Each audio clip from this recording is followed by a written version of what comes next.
Are you guys ready to see a dramatic dining room makeover? This is what the room looked like before.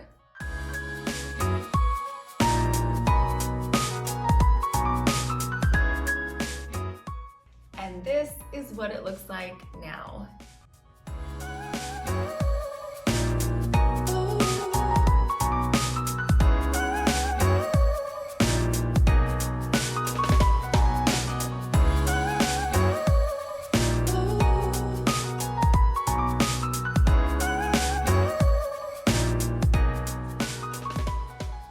Dining room is right off of my foyer, and it's the first visible room that you see when you enter into my home. I just wasn't feeling the style, and I really wanted it to be cohesive with the rest of the house. Another thing is that it was really dark. It had dark drapes, had a dark table and chairs, it had a dark light fixture, had dark painting. It just was a really heavy feel when you walked into the space. And so I wanted to brighten it up like everything else in the house was brightened up, and I wanted it to all flow beautifully together. The transformation began by tackling this big blank wall behind me. Now, what I had on there originally was pretty unimaginative. It was one large oil painting. It was a beautiful oil painting, but it was a big picture on a big wall, and that was it. I knew I had a great opportunity to make this wall a statement piece. So I decided to add some trim molding. I got out my miter saw and I started cutting. I cut all of my pieces. I'm using two different types of molding. I have a more decorative molding that I'm going to be putting on the outside, and I have a flat molding that's going on the inside. I'm doing more of a geometric design on this wall. I wanted to do something that I hadn't really seen a lot of before, and I took some inspiration from some French Parisian pictures, and this molding kept coming up, so I thought it would be a beautiful design detail in this space.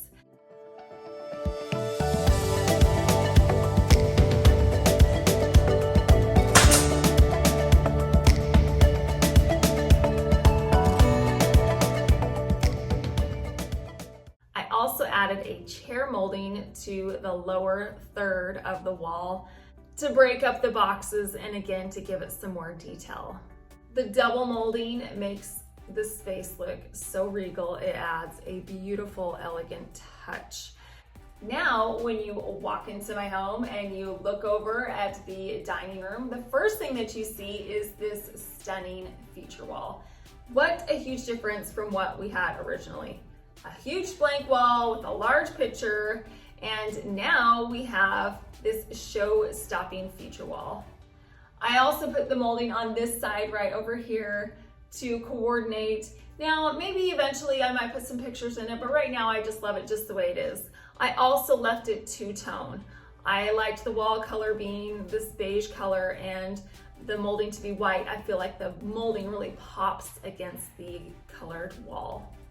If you're wondering what to do with a wall and you just can't find an art piece or something special to go in there, try some molding because it really will make your space pop. It will be unique and it makes it feel so much more luxurious.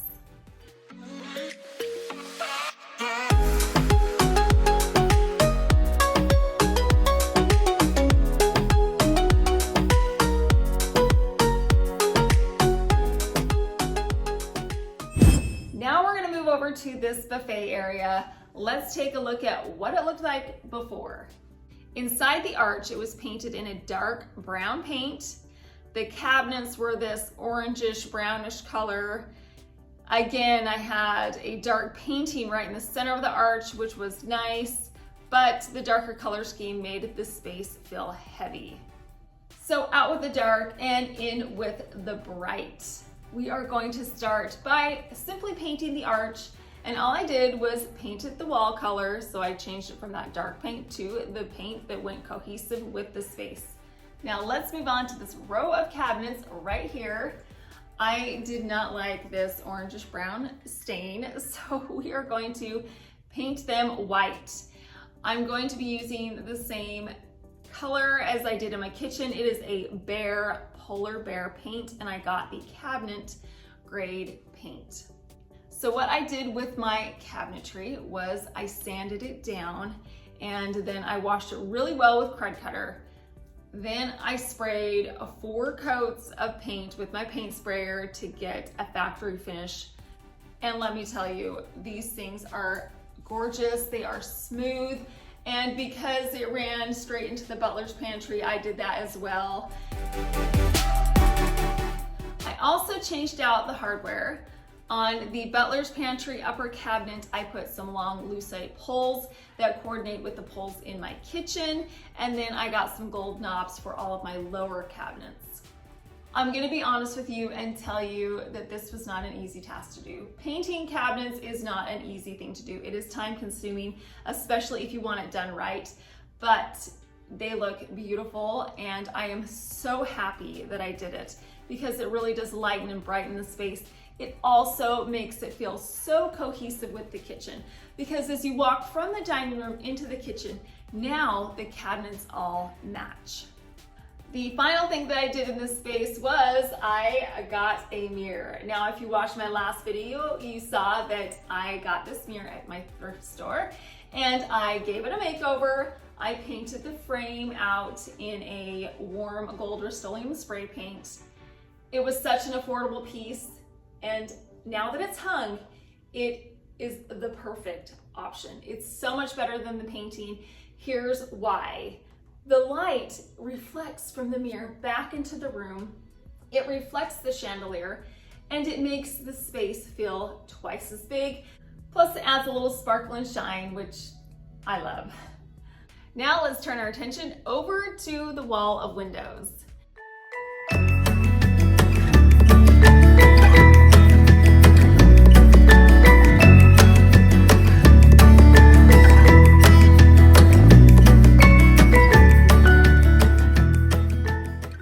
Originally, I had some drapes hung. They were dark brown drapes with a swag at the top and some tassels.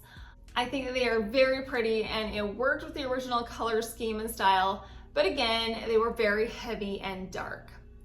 So let's talk about my new and very much improved drapes. These are from a company called 2PAGES, and they do custom drapery. I needed some custom drapery in this space. I have really tall ceilings, and I have a big wall of windows, and I didn't want to have panels in between.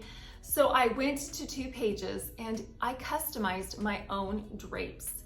You can choose from such a huge variety of sizes.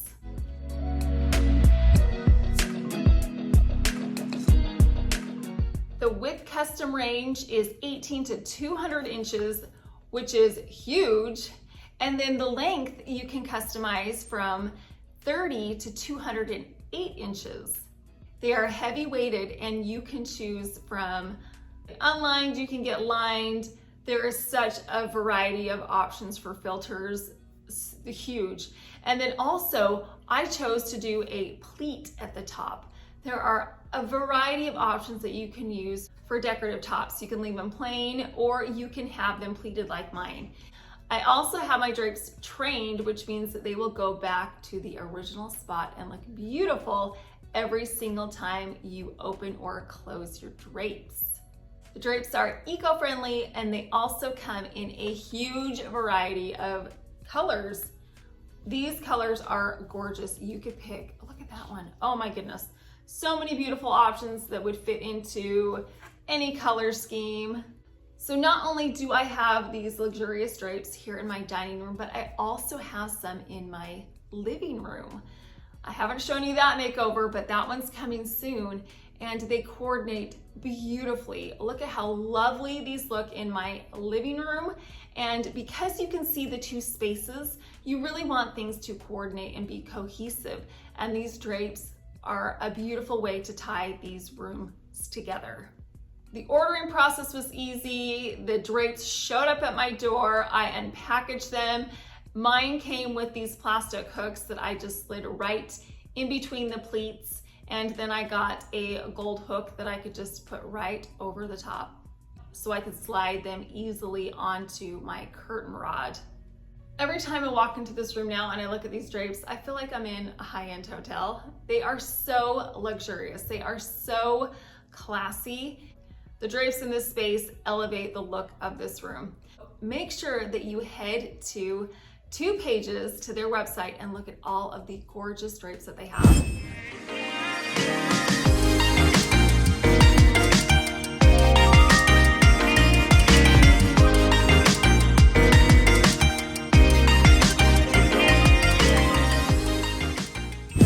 Finally, let's move to the center of the room, and we are going to start at the top with this brand new chandelier. Now, originally, the chandelier that was in here was an antiqued copper bowl light fixture. Again, the metal was really dark, and the bowl portion was frosted, so it really didn't give off a whole lot of light, which is great for a lovely romantic dinner, but for the most part, I like my rooms nice and bright. So I found this beautiful chandelier on the Wayfair website. I love that it is modern. It has some unique cut crystals. It's light and bright, but it still has a traditional feel, the traditional feel that you want in a formal space, and the light just is so bright. The difference in brightness from when I had the bowl chandelier to now is dramatic. It's so much lighter and brighter in here. This dining room table and chairs is like an old friend of mine. I've had it for like 12 or 13 years, and we have hosted some wonderful holiday events here. We've played games, we've had a lot of laughs, great conversation. But the issue that I had was how dark the wood stain was, and also the fabric that was on the chairs. It just, again, was in with that Tuscan style that I kind of wanted to steer away from. I wanted to go more towards this light, bright style. I'm starting off this transformation by sanding all of my chairs down. My original idea was to restain them in a whitewash, and what happened was the sanding went great on the back part of the chairs. It sanded right off, it was nice and smooth, and then I got down to the legs where it had all the details on it. Beautiful details, but it just was not coming off, and I didn't want to sand off the detail, the scroll work. I even tried the citrus gel stripper, and all that did was just make a mess. So I had to come up with another plan. My plan B was to paint it. Yep, it's my go-to. So I got my white Polar Bear paint, and I aligned my chairs up like good little soldiers out in my garage. I painted them with my paint sprayer, and it took me a long time. This was not an easy project to do. I wanted to make sure that these chairs were completely coated in the paint, so I did several coats, sanding in between, because you want the chairs to be nice and smooth. You don't want to sit down on something that's rough. I absolutely love the way that the white looks on these chairs. The other thing that I needed to do was change the fabric. So I went on a little shopping trip, and I stopped off at Hobby Lobby, and I found this fabric that is perfect for these chairs. The best part is the week that I went, all the fabric was 40% off. So I got 9 yards for this space, and it ended up costing me like $80. So that was a bargain. I used my staple gun to staple the fabric to the back of the chairs, and I think that they look brand new. After I put them back together, they just look like I purchased them at the store. They are so light and bright. They are gorgeous in this space. One thing that I did do was I left my table plain. I didn't touch it. I actually really like the contrast of color between the darker stained table and the lighter white chairs. If I would have painted this white, it would have been too much white in this space. So by leaving this stained color, it gives it contrast. Also, if I did want a lighter, brighter table, all I would have to do is put a tablecloth on it, and that solves that problem. So I'm gonna leave the table just as it is. Are you a rug underneath your dining table person or not? I have always been not, because I have children and I did not want anything spilled on it. But I got this gorgeous ruggable rugs. They sent it to me. It's beautiful. And I've already washed it once, so I'm happy to have this rug at the base of my table. It is a great way to define a space. It is a great way to add in some other color or tie these colors together. This rug ties together the color in my chairs. It ties in the color from the drapes. It ties in the darker shade of the table and also the granite that's on the buffet. It also warms up the space by bringing in another soft material. A lot of care and attention went into making over this dining room. I put a lot of elbow grease into it to make this transformation much more affordable than it would have been otherwise. All of the weeks of transformation are definitely worth it, because now I have a space that I am proud of. I have a space that I absolutely love. I can already picture Christmas time in here, the holidays, having game nights, beautiful dinners. I think my guests will enjoy being in this room as much as I do. Hopefully you got some inspiration or some ideas from this makeover that you can incorporate into your own home. Now, don't forget to head on over to TWOPAGES and check out their drapes. I will leave a link to their website in my description box. I appreciate you stopping by. Thank you so much for watching.